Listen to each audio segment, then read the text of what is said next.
Nasawi ang 5 persons under police custody. Nalula ng isang police mobile matapos bumangga sa pader sa Payatas Road, Quezon City. Tiniyak naman ng mga otoridad ang pagsasagawa ng malalimang investigasyon sa naturang insidente. Yan ang ulat ni Ryan Lesiges. Aksidente. Tropa Kaya nga nag-aagaw buhay nga eh. Nakahandusay at wala ng malay sa kalsada ang person under police custody o PUPC na ito ng abutan ng ilang motorista sa bahagi ng Payatas Road, Quezon City, pasado alas 11 ng umaga nitong Biyernes. Katabi niya ang isang pulis na tila sugatan din. Umumutla na rin. Ayon sa Quezon City Police District, galing sa Station 15 ng QCPD ang sasakyan, lula ng 6 na person under police custody o PUPC na ihahatid sana sa Quezon City Jail para sa kanilang commitment order nang bumangga ito sa pader. Sa naturang insidente, 5 PUPC ang nasawi.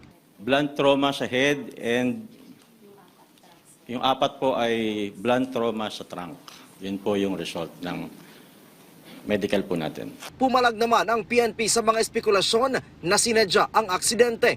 Patunay daw dito ang malubhang pinsala na tinamo ng 4 na police escorts ng mga PUPC. Pag babasahin po natin yung mga results ng medical, grabe din po yung natamo ng ating mga police officers. Especially yung isa po na 7 yung ribs ang fractured. So yung isa po hindi pa rin nakakausap because of the trauma siguro. And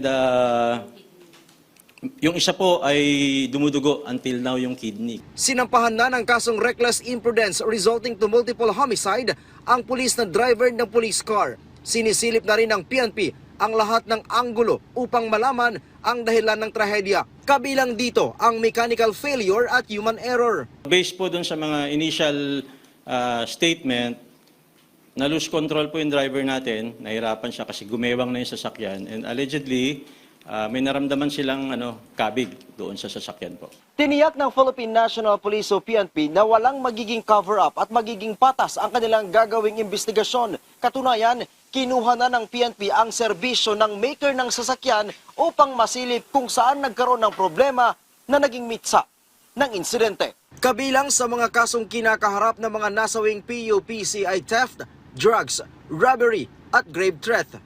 Ryan Lesiges para sa Pambansang TV sa Bagong Pilipinas.